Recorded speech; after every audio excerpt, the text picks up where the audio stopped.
Welcome everybody to LosBaseball. My name is Carlos Collado, and today I'm very excited about the two gentlemen that I'm interviewing. Actually, both of their names are Angel. We got father and son, Angel and Angel. We're going to be talking about what they have going on. Check this out. I know that we've been interviewing a lot of people, in the major leagues, retired players, current players, but now we actually get to hear from somebody that is up and coming, right? Who just recently was drafted. He's in the Blue Jays organization. And we get to hear a little bit of their story, what they got going on, what kind of mindset they have, how is it going into the minors? And I'm excited about this because, I want to learn from somebody that's trying to figure it out. I want to learn from somebody that's trying to become the best and get to the highest level of baseball, which is Major League Baseball. So Angel Camacho, right? Thank Yes, you sir. for tuning in. Welcome, man. Thank you for your time. Yeah, thank you for having us. Thank you. We're excited to be here. That's awesome, man. Listen, tell me a little bit about yourselves. I know we recently met, but I think what I want to know is, who are you guys? Where you're from? Your social security number, stuff like that. Just tell me. I know you guys. Before we get into the podcast and getting drafted and stuff like that, we'll save that for later. But I want to hear about your relationship as a son, as a father. And then what led to this amazing connection and working in baseball and then eventually starting the podcast that you have now? All right, I'll let the old man start. Yeah, man. I first of all, thank you for having us. We're excited to be here. You're going to let him talk to you like that? Is that mine? Go to commercial break, guys. Yep, commercial break. Cut that out of there. I thought I put it on vibrate. My bad, Carlos. But, the relationship, obviously, I was a young parent. I was a high school baseball player. I played a little bit of college ball, and baseball's always been my first love. I love the game. I love watching it. I love attending it. And so when Angel was born, it wasn't long before we were, getting a bat and a ball and a glove in his hands, similar to a lot of Hispanic families, right? We're big baseball fanatics. And so as he grew up and really started to come into his own with the game and really love it and show some talent and show some desire to continue this and go to different levels, our relationship became more than just, father and son. It really became a partnership. It became a situation where we were working together. We were talking about, not only the game, but we were talking about education. We were talking about financing. We were talking about a lot of different things. And the majority of our conversations occurred in the cage. And so, baseball has given us an unbelievable backdrop and background to form that father-son relationship. What country are you from? What country are you? My parents are from Puerto Rico. I was born in Chicago. Got it. Grew up in Central Florida. Went to high school in Central Florida, but my folks are Puerto Rican. So again, crazy baseball, folks, and that's kind of the genesis or the beginning of all of it for us. And you, young guy?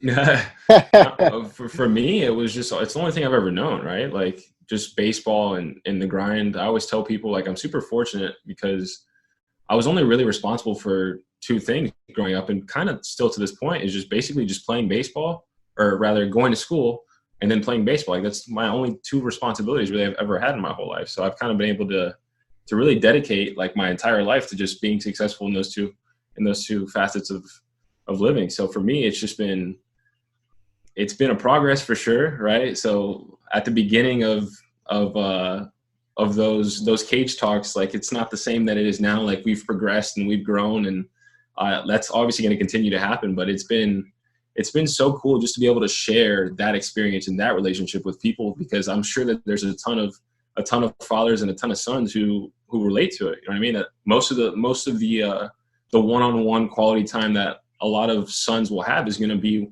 on the field with their dad. You know what I mean? So for me, it was always, and still is now, it's some of the time that I cherish the most. It's some of my favorite times, and at times it's some of my least favorite times, right? Because it's not always all good. But just like any relationship, man, there's always going to be some areas for growth and some bumps and some things like that. But I think it's only made us better. I think it's only made us grow. So it's been a lot of fun. Listen, I want to ask you, as a son and father relationship type of thing, and then you have baseball to work with together. When I grew up, I started playing baseball at 12 years old up until like 20 years old. That's when I had to walk away from the game, right? And not because I wanted to quit, but because I had a couple of injuries that prevented me from playing the game at a high level. It's so funny. I had a conversation with not Luis Sojo, Julio Lugo. He played for Youth Service. That's a top-notch league here in New York, because he grew up here in New York, and I played for the Bonnies, which we always fought against them. Yeah. I don't know if you know, Manny Ramirez also came out of Youth Service, that famous league. And the same coach that he played for, I tried it for their team, and I didn't make it. Then the following summer, I played for the Bonnies, pitching against their team, and we won. So, anyways, awesome. I'm getting off a track. What I say is that, you know, growing up as a kid, like, I wish I would have had my parents be there for me more, right? And not that they were bad parents. Like, my mom got me everything. I needed cleats, she got it for me. I needed baseball gloves, she got it for me. I was like the pretty boy baseball player. Luckily, I was good too, right? Luckily, Right. I was good. But she got me everything that I needed, everything that I ever wanted. She got it for me. I guess the good grades helped as well. But she wasn't always there in my games. She didn't have that baseball background. She didn't know where to send me. Stuff like that, And Right. then my dad, he was there. He went to the majority of my games. He wanted to be there, but he didn't have that baseball background, right? He didn't have like that. I didn't have like a father-son relationship in the batting cages like you're talking about. Like, he didn't hit grounders to me. He didn't catch the baseballs for me, right? And it was hard for us to talk baseball sometimes because he didn't really know that much either. Again, he's a great guy. They're both good parents. They both passed. But I wish I would have had somebody in my life. Sure, it didn't have to be my parents, but somebody that can really, like that guy in baseball that can really mentor me. So I want to ask you, Angel, how does it feel? And even you, Angel, how does it feel to have that type of relationship, both as a son and as a father, and growing up and now being drafted in baseball? We talk all the time. Like, there's not one right or wrong way to show love, right? So we always talk about, we don't always say like I love you to each other. Like, we don't always say thank you like as much as we should. But one thing that we have always done, and it's kind of like our unspoken kind of foundation for our relationship, is we show love through work, right? And we show love through support, whether it's calling me, how was your day? How's everything going? Can I do anything for you? We learned real early that like the material stuff is nice to have, like getting new cleats, new bats, having all that stuff is awesome. And I always had all that stuff. But the most important thing for me was he was at all of the games, all the practices, all the workouts, everything. Like, he was always there. So, for instance, my senior year in college this past year, or in 19 rather, I think they might have missed, of the 56 or 60 game schedule they played, maybe like 4 games. Yep. They were at every. How dare you miss those games? I know. They were at every single game, and that was just that's just our way of showing love. It's always through work. It's always through support. Like, they're always there, and it's not always like a pretty or like happy. Like, there's been a lot of times where like I'll have rough stretches, bad games, bad weeks, at one point like a bad month. And it's just kind of being there for me when I need it, like being there to support me, to talk me through, to help me out. Like, that's been the most important part of our relationship for me, is not what are you buying for me? What are you doing for me? It's being there at every game. Like, after every home run, like I point in the stands, like there's always that recognition, almost like a thank you from me on the field. That's my way of saying thank you. You know what I mean? Yeah, and for me, I think one of the biggest things, to your point, Carlos, I think you bring up a great point, is for me it was always being able to teach him the game the right way, right? I'm a really big old school baseball guy. I believe there's a right way to play the game. I believe there's a right way to approach your craft. I believe there's a way that you should take pride in what you're doing. And that doesn't necessarily mean you're going to be, Manny Ramirez or one of these great superstars, but are you working to get the absolute most out of what you are, right? And at the end of the day, if you can sit down and look in the mirror and say, hey, I absolutely got as good as I could get based on the talent that I have, then the mission has been accomplished. And wherever it lets you be, it lets you be. And to me, that was always the biggest thing, because baseball allows you to set that foundation in baseball, but also in life, right? If you work hard and you learn that trait early, you're going to work hard at everything you do. If you get a taste of success and you can attribute it to hard work, you're always going to work hard, and you know you can have the opportunity to be successful. And so that was our mindset. And baseball was always a way for us to get to college. That was always our biggest goal. We never really talked about, the MLB or the draft. It came and it was great. Best day of my life, quite frankly. And we didn't make any money in the draft, but it was still the greatest day of my life. But it allowed for all of those things to kind of fall into place. And so, to your point, for all the baseball dads that are out there, going to Little League or going to travel ball and doing all of these things, I look back now, my son's about to turn 23 in a couple months. And, from the time he was 4 years old, we were playing. From the time we were 7 or 8, we were traveling. And that time goes extremely fast, and I tell people all the time, when I see kids that age with their parents, I say, man, enjoy the ride because it goes really, really fast, Listen, Angel, I want to ask you as a father, I don't know if you heard my baby screaming in the background. He's about to be a year old, right? Unfortunately, I can't edit that, so enjoy the noise. Oh, that's good. That's awesome. Real world stuff, man. That's it. Reality.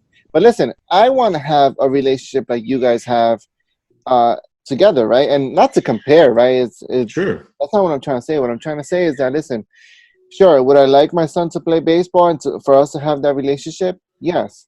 But let's say it's basketball, let's say it's hockey, whatever it might be, I want to make sure that I have that type of relationship with him. So you, Angel, as a father, I don't know if you can tell me a couple of things, maybe a couple of tips or something that I can keep in mind as my son gets older, I can put into practice so that we can also as well have that close relationship regardless of whatever he decides to pursue in life. Absolutely. Now, the first thing I would tell you is allow them to have fun, right? The second thing that I would tell you is don't try to live your athletic life through their athletic life. And I think early on in our relationship, I made those mistakes. I wanted him to love baseball. And so I'd go overboard. I'd talk bad about basketball and I'd say football stinks. And I'd say all this other stuff because I really wanted him to, kind of follow in those footsteps. And those are things that, when you have your second and your third child, like I have, we have 3 altogether. And, Angel's a baseball player. I have one that's a video gamer. And Emily, she's a big baseball fan, but she's not into any kind of sports. And so it's about figuring out as a parent what the common theme can be between the two of you. And then how do I provide the tools, the resources, the education to make this young man or young woman successful in whatever they choose to do. And so the one thing I did learn around 4 or 5 years old is, hey, nobody gets drafted at that age, right? And so I used to go overboard. I was doing all kinds of things and wanting to get involved with all kinds of practice and hitting all times of the day. And what you wind up learning is, man, you got to take it at a pace where they enjoy themselves and they want to do it for themselves so that they don't get burnt out and want to do something else. And so, that's what I would share with you. That's what I've learned. And luckily I learned it before it was too late, right? That's another thing as a parent, that you're always teaching lessons, but you should be learning some of them as well as you go along. And fortunately for me, I'm pretty open-minded and I can take a lesson pretty well too. So you're saying that I shouldn't force my son to become a lefty, right? I'm trying to put things. No, that's good. Tape that arm around his back and make sure you only let him pick up stuff with that left hand. Listen, I'm a lefty and I knew all the little perks that it brought. So that's right. You hear these things that, we're smart. That's right. Artistic, right? That's another one. We're thoughtful. We're good baseball players. So, okay, all right. I'll keep doing that then. All right, so that, first of all, man, that's awesome stuff right there. And I'm going to keep that with me for forever, man, because I want to have that great relationship with my son. Now, talk to me about, before we get drafted, okay, let's talk about positioning a little bit, because I know, listen, I played in high school baseball. I played in many leagues. I tried out twice in college. That's when the times I was injured and I didn't make it. I know that it also matters where you play, what school you're coming from, who are you facing, stuff like that. So was that ever the case in your journey? And I'll tell you a quick story here. I had a kind of like a mentor. His name is Garnett, and he transferred me. He told me to transfer from the high school that I was in, which was High School for Arts and Business, not a high school that was known for baseball, although we made it almost to the championships. We were one game. I was going to say, it sounded like a powerhouse. Yeah, no. we were one game away from playing at Citi Field and in 2010. And my sophomore year, I think, was the year that I transferred to a school called James Madison in Brooklyn. Now, this was a top-notch baseball school. We faced against George Washington, all the huge schools here in New York that had good baseball programs. George Washington was the school where Manny Ramirez came out of as well. So he did that for me. Now, I want to ask you, was that ever the case in your journeys? Like, did you try to get in a good program, a good high school? Like, talk to me a little bit about that. Yeah, so we moved to Jacksonville. I was in 8th grade when we moved to Jacksonville. St. John specifically, and our school district is known for being, I think it's the top, if not top 2, for academics in all of Florida. So we knew when we moved here, we were getting into a good county for school. And then the specific high school that I went to was called Creekside, and we wound up it was a relatively new school, but we wound up turning into a pretty good baseball school. So I think I played short, third, and first in high school. So I kind of played everywhere in the infield. I never had to think about transferring or anything like that because I was in a good spot. I was in a good place. So with that being said, it was nice to be able to focus on just playing baseball, right? I didn't have to worry about bouncing schools, trying out for new teams, meeting new people. Like, it was always the same guys. From the start, that school was good. Yep. There was never any doubt. There was never any thought of transferring at any point in time from there. I think for us, and being in Florida, we play a lot of youth baseball. And the advantage that we have is the travel ball circuit here is extremely competitive. And so even though at high school we were pretty set, we got to play for one of the top teams in the country, quite frankly, for 2 or 3 years, and specifically the Orlando Scorpions program.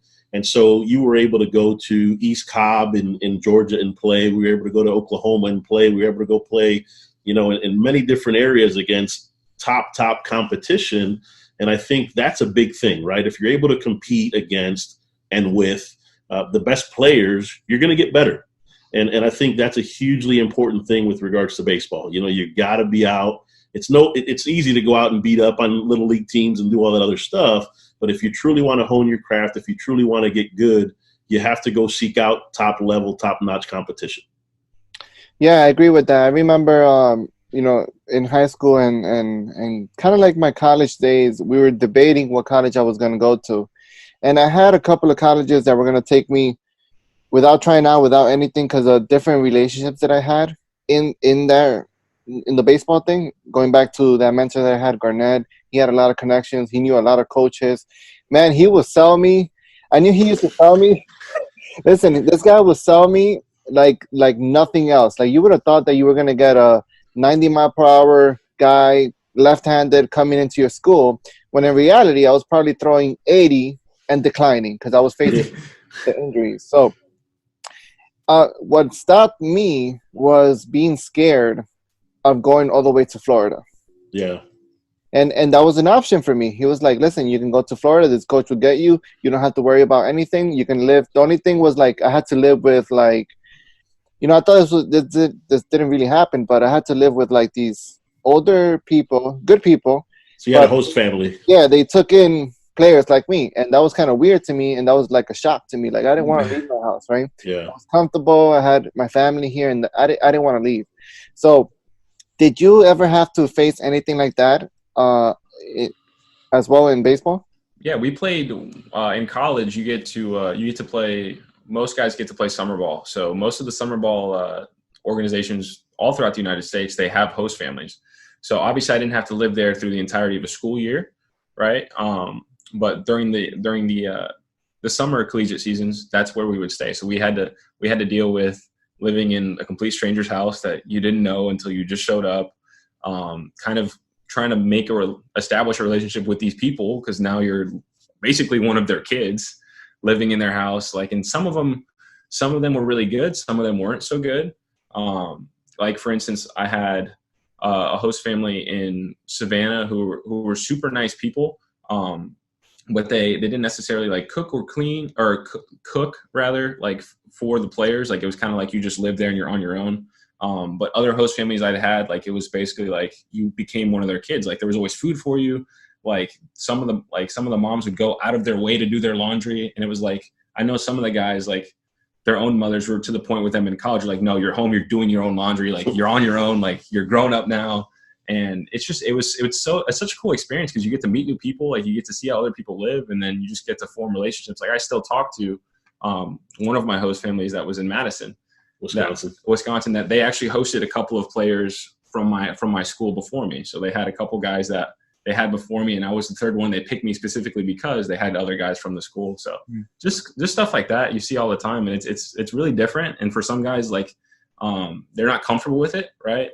But for me, it was a pretty cool experience getting to know those people. Yeah, no, it was definitely scary for me. It was scary for me, and I wish, I wish I had somebody that would tell me, listen, this is something that you need.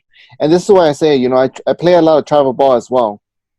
And when I used to go to these fancy, let me tell you, these fields were, I mean, you probably know, these fields were different from New York, man. Like when these fields, like when we played on them, I felt like I was in the major leagues, man. Cause the chalk, I never had chalk, man. Yeah. On the floor, the mound was perfect. I used to have to rake my own mound. And I was very particular about my mound too. Like if I saw that hole, man, I'm not pitching, man. That thing needs to be filled.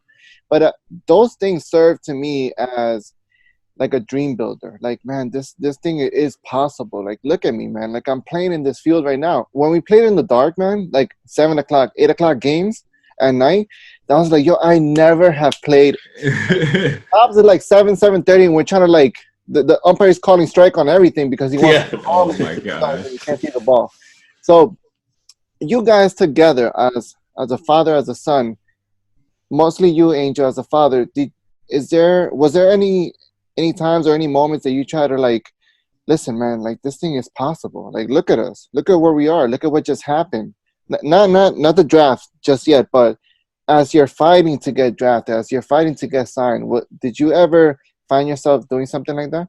Yeah, you go through that a lot, right? And so for us, it was the junior year when you're in college is a big year, right? You want to have a fantastic year so you can position yourself to be drafted. And I think, my son has always been a slow starter traditionally, and I think in that junior year, I think through the first 20 games, you were hitting 180 or 190.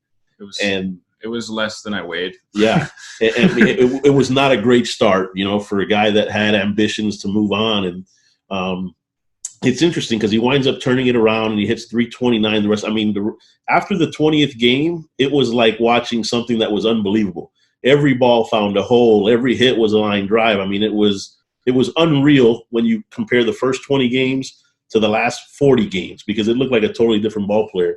And so at the end of that year, I started to kind of think to myself, if we can get a little bit stronger, if we can get on the other side of the diamond, because he was playing first as a junior, if we can get to third base and have a decent year with a decent average and some decent home run numbers, it's possible.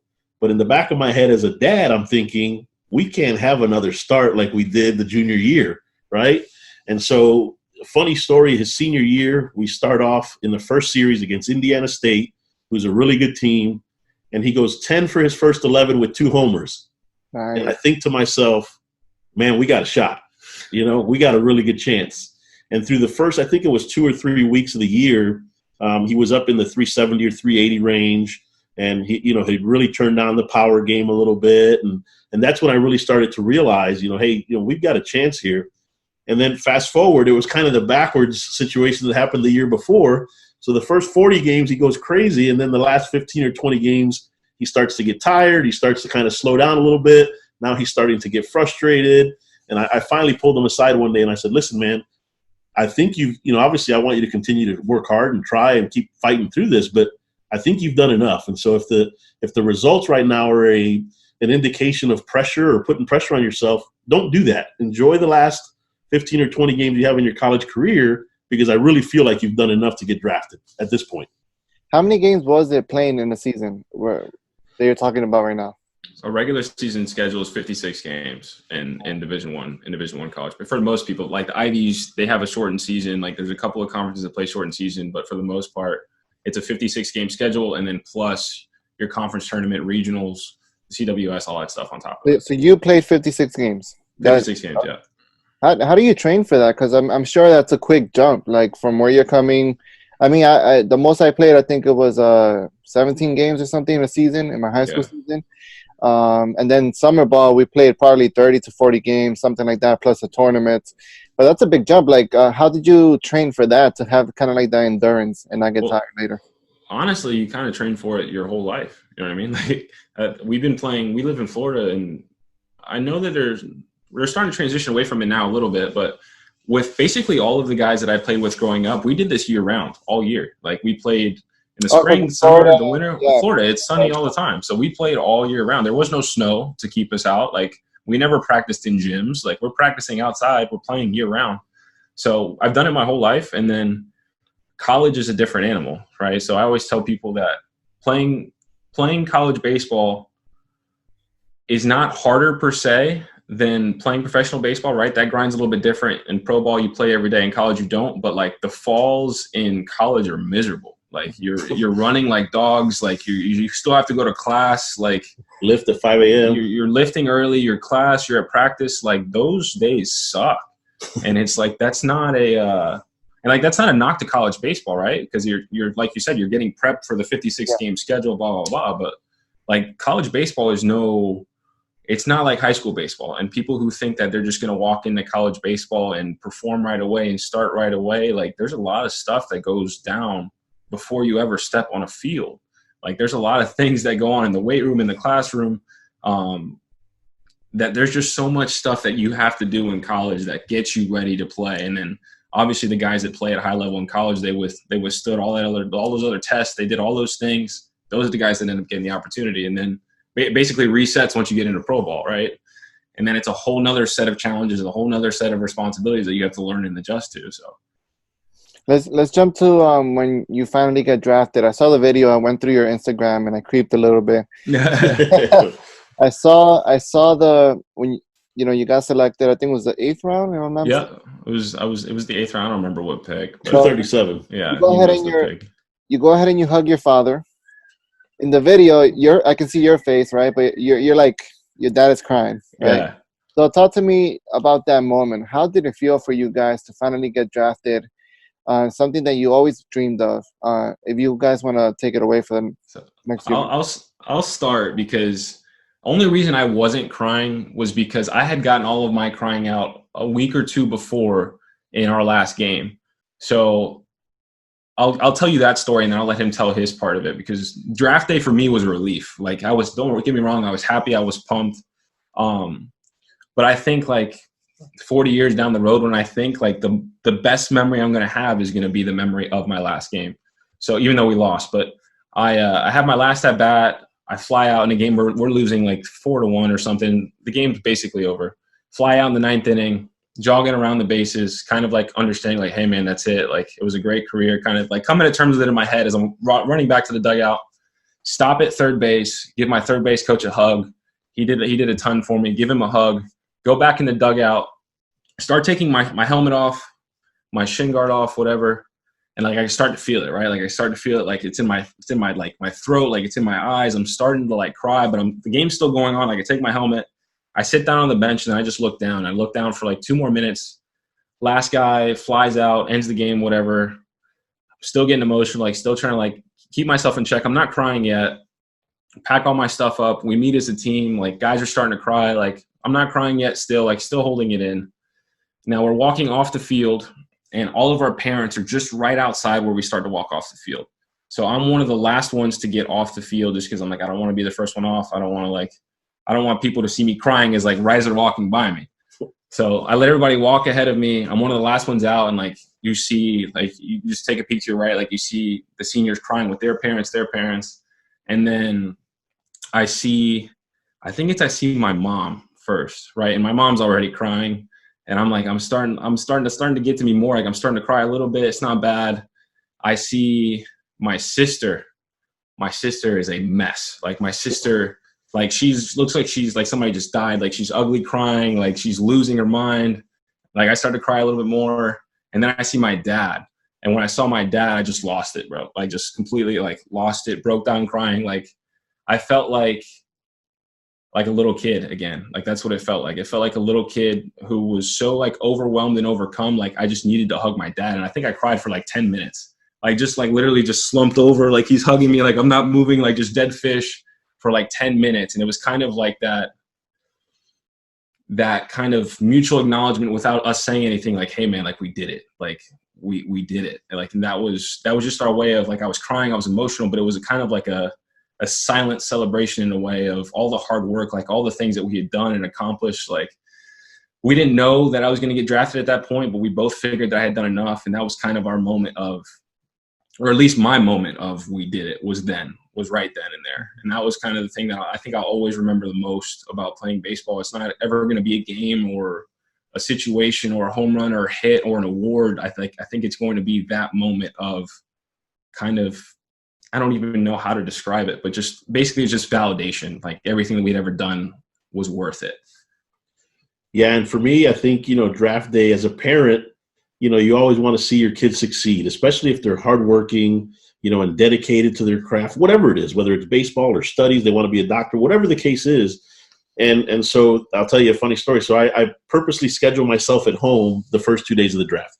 I know day one, nothing's going to happen, but I want to be around and kind of just make sure he's doing okay and kind of just test things out. So I'm working on my desk.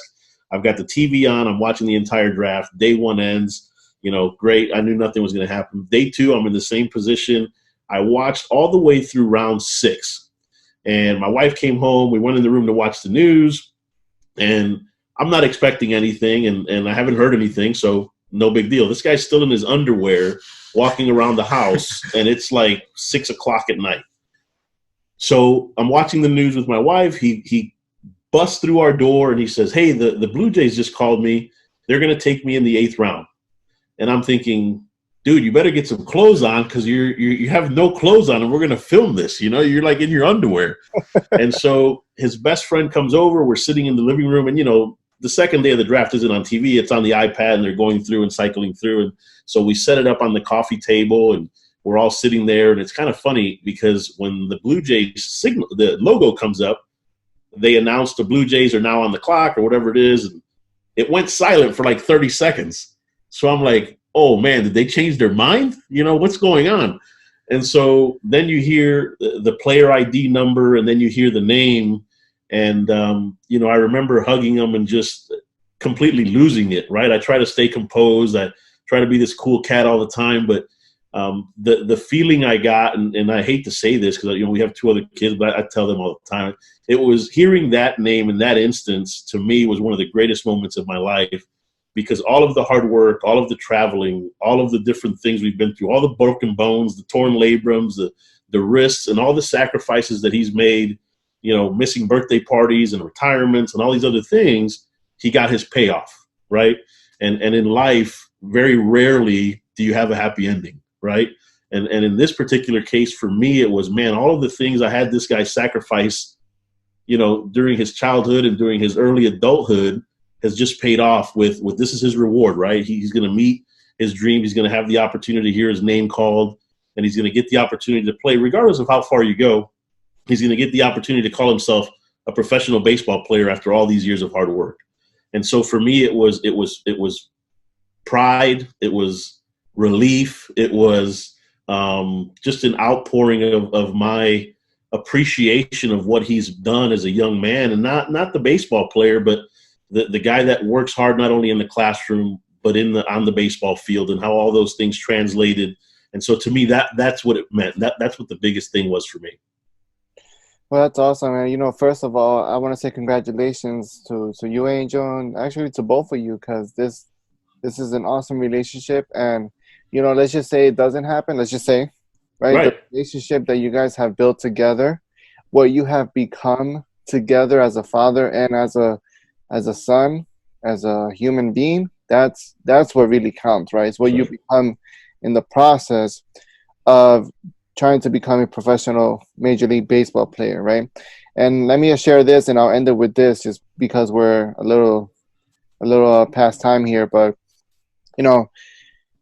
as you know, I have interviewed maybe 7 or 8 Major League Baseball players, right?